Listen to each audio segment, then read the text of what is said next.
everyone, and welcome to Money Management Bootcamp, the 10 steps that you need that will help you increase your efficiency at managing your own money.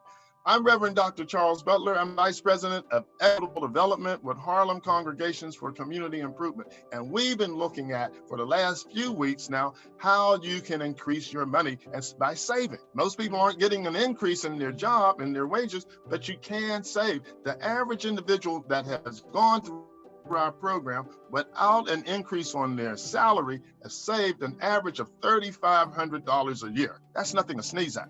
That's only because they've been able to use some of the tips that we're pointing out today to help you understand how to manage your money and direct your money where you want it to go.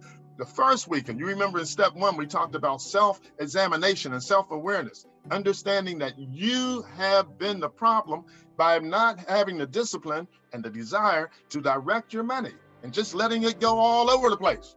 Step number 2, we talked about identifying your spending style and your spending habits. We talked about several different ways people spend money. You can go back and check those out in the weeks before in our program. Step number 3, we talked about creating a monthly household budget where you identify and itemize all of your income, gross income, net income, right there at your savings goal, and then you put your expenses. And you want to look at how much you can save. Today, we're looking at step 4. Step 4 is creating and establishing a savings goal, because this is what you're in the program for. You want to know how much you can save based on your income. Now, this is something that you have to decide.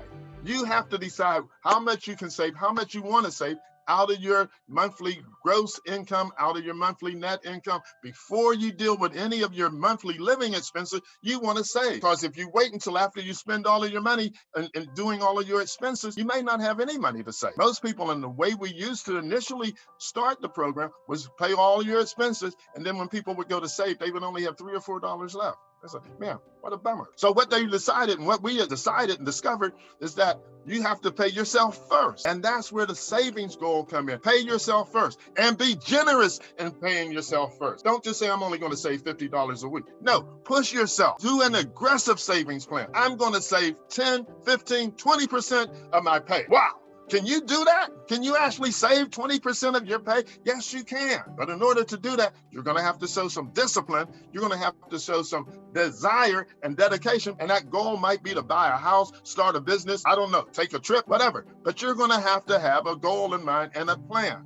And you're going to have to make sacrifice. That's why it's a savings goal. You want to aim high at that goal. Look at your money and look how much you can save. That becomes step number 4, establishing a savings plan. Other side of that also is sticking to the plan. It's no use in setting a goal if you can't stick with it. So you want to stick to that plan and make sure that you are following your savings goal. And that's where we hold you accountable. Each week, you have to proclaim and pronounce that goal in front of the entire group. We come back to see if you saved the money that you said you were going to save. And you should have, because it was your goal.